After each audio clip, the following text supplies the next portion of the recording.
Meron kayong pinatay na pagkarami-rami, libo ang pinatay ninyo. Binatikos ni Senator Tulfo ang PCSO dahil sa pagpapatupad nito ng e-Lotto o online na pagtataya sa loto kahit hindi pa ito aprobado ng Pangulo. Sa pagdinig ng Senate Subcommittee on Ways and Means ay kinwestiyon ni Senator Raffy Tulfo ang mga opisyal ng PCSO, partikular na si PCSO General Manager Mel Robles, kung bakit hindi siya dumaan sa Office of the President para umpisahan ang operasyon ng e-Lotto. Sobrang nanggalaiti ang senador dahil sa e-Lotto ay libo-libo daw ang nawalan ng hanap buhay o kabuhayan. Kasi Mr. Robles, 2,000 na mga lotto agents, sinibak nyo, tinanggalan nyo sila ng hanap buhay, pinatay nyo in short. Pero yung kita sana napupunta sa kanila, napunta ngayon sa Pacific Online Systems Corporation. Meron kayong pinatay na pagkarami-rami, libo ang pinatay ninyo. At isa lang ang inyong binuhay kapalit ng 2,000. Ito na nga yung online. Mr. Chair, that is baseless, I would tell you. I'm sorry, but I think the figures will show that... Who are you to say it's baseless? Mr. Chairman... Wait a minute. 2,000 na talagang given na yung numbers na sinasabi niya, exact numbers yan, 2,000 ang natanggalan ng hanap buhay. Am I right, Ms. Javier? Yes, Chair, you're correct. So, meron kayong 2,000 na pinatay nyo. It is not, Let's Mr. Chairman, pinatay nyo negosyo. Wait a minute. Let me finish and then let you talk. 2,000 ang tinanggalan nyo ng hanap buhay, pinatay nyong negosyo, and then kapalit ng 2,000, isang kumpanya lang ang inyong binuhay. Go ahead, Mr. Robles. Hindi po ako may gawa niyan, Mr. Chairman. Dumating po ako awarded, under your watch. Mr. Chairman, if I may, Mr. Chairman, it is not under my watch that the PLS was awarded. 5.8 billion po yan. It is a modernization of the lottery system, Mr. Chairman. it was already on the implementation stage. But you were the one who asked for an opinion from OGCC, and OGCC gave you an opinion na saying na hindi... Where are we, Mr. Chairman? Are we on the Pulai? Yes, later na yung pula. Mr. Robles, dalawa ditong issue eh. Una, nung nagkaroon itong Pacific Online Systems Corporation, pinatay ang 2,000 mga lotto agents. Pangalawa, nung humingi kayo ng opinion sa OGCC at sinabihan kayo ng OGCC ng opinion na kailangan humingi kayo ng permiso sa Office of the President, and yet you did not. Attorney Francis De Valle, kanina pa kayo nagbabasa nung binigyan namin kayo ng kopya. What's your opinion on that letter? That MOA? It's your time to shine. Come on. Your Honor, the OGCC already issued an opinion that is currently being the subject of this discussion. The opinion speaks for itself, Your Honor. I might be misquoted if I make an interpretation. So, no, you're an attorney, you're a lawyer. You should know better. Pwede ka magsalita. Yes, exactly. On behalf of the OGCC and in reference to this letter or opinion issued by the office where you present. Exactly, Your Honor. With all due respect, my training would tell me that the document speaks for itself. Okay. When you say the document speaks for itself, meaning? The opinion, Your Honor, that was issued by the Office of the Government Corporate Counsel, Your Honor. So that means, yung sinasabi rito na sana humingi ng opinion sa Office of the President, covered dito itong online gaming system ng Pacific Online Systems Corporation. Tama? No, don't look at him. Yeah, yes, Your Honor. Basically, No, yes or no lamang, attorney. So, sabi mo, it is what it is. Parang ganon, di ba? Now, yung nakasulat dito na opinion ng OGCC, does this cover the online lotto o e-lotto? Yes or no lang? Huwag na tayo pasikot-sikot dito, sir.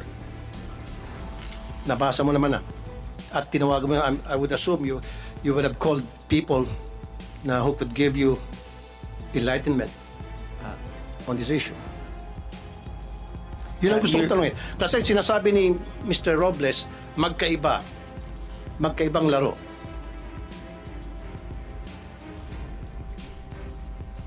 At itong dokumento kasi ito, galing sa OGCC. So kaya binigyan kita ng kopya para basahin mo at pagkatapos, come up with your own opinion, being the lawyer of OGCC, and at the same time, make some phone calls. Do it right now. Open pa naman siguro opisina, 2 o'clock pa lamang. Call. Your Honor, the signatories of that opinion is currently in a meeting with the Department of Justice. Okay, sige. Wala yung So, mga signatories. But, make some phone calls, and kung kinakailangan, basahin mo yung mga libro ninyo dyan sa OGCC, mag-utos ka na basahin kung ito ba ay tumutugma. Yung mga, ito bang nakasulat dito, tumutugma doon sa mga libro ninyo. Kung anong sinasabi sa mga protocol ninyo, sinasabi sa guidelines ninyo. So again, I would like to make it short. Tama ba yung sinasabi ko na ito ay, itong sulat na ito, opinion na ito, it covers the e-lotto. Yun lang yun. Yes or no ka lang.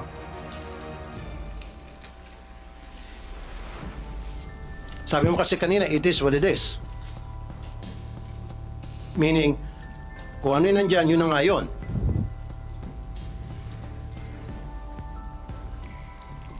Your Kasi, Honor, kasi si Mr. Kua, yung chairman ng PCSO, he already gave his stand.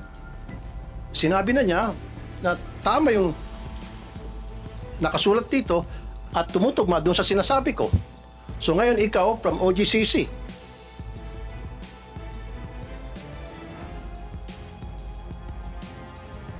Kasi itong dokumento to galing sa inyo eh.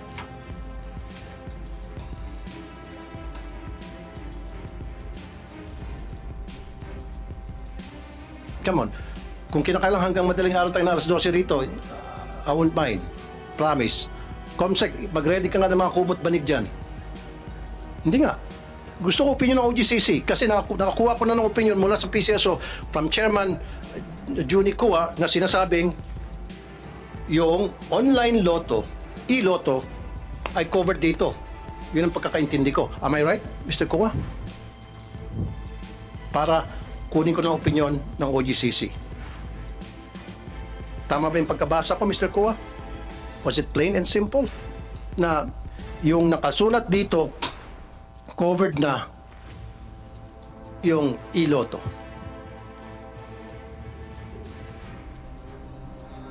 Ang narinig ko ay yung patungkol sa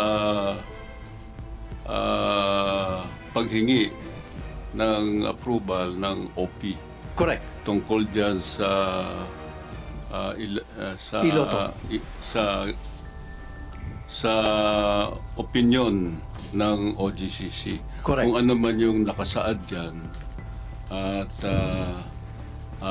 kinonfirm ko lang na narinig ko yung binasa ninyo na kailangan ang OP approval. So do you agree with me na dapat yung online or e-lotto kailangan ng approval ng Office of the President per opinion given by OGCC? You agree? Yun din po ang honest opinion ko. Honest opinion. Thank you. Thank you. Now, it's your turn, Mr. Valle, Corporate Secretary. yes, Your Honor. So, Corporate Attorney. yeah, thank you, Your Honor.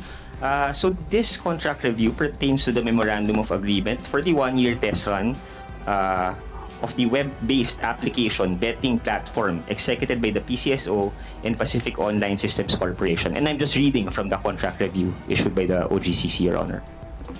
So, itong contract na ito, itong opinion na ito, na ibinigay, ulitin ko ulit, sir, na binigay ng OGCC, does this cover yung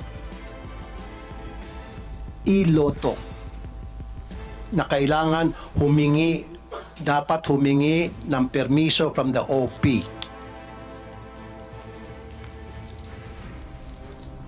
Simple lang po yung tanong ko, sir, na nahirapan po kayo. Kasi ang pagkakaalam ko, lahat ng government-owned corporation, any kind of transaction they should enter into, any kind of entity, they should get the permission of the Office of the President. That's plain and simple. I'm not a lawyer, but I know that because I read some articles and I've read some procedures, policies pertaining to that. And you are a lawyer and you don't know, and kailangan mo pa maghanap. My apologies for that, Your Honor. I'd rather be careful because I don't want to mislead the Honorable Senator, Your Honor. But basically, based on my purpose... No, we're not misleading anybody. Doon na tayo sa dokumento. Stick with whatever is written in the document. In these documents. Di ba? Lawyer po kayo, di ba? Kung ano yung nakalagay dito, ganun man dapat pag mga lawyer, di ba? Stick to the documents, wala dapat tayong mga hearsay, walang kulang, walang dagdag, walang bawas. Di ba? Walang dagdag, bawas. Kung ano yung nakasulat dito.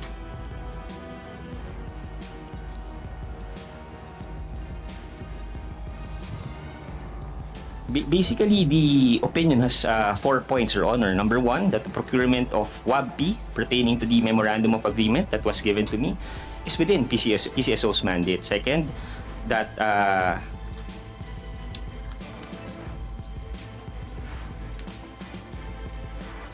the conduct of PCSO's games through the agent is imbued with public interest, and that since this No, sir. proposal... No, sir. Lumalayo ka. Ang gusto ko lang po talaga, meron na opinion po yung chairman.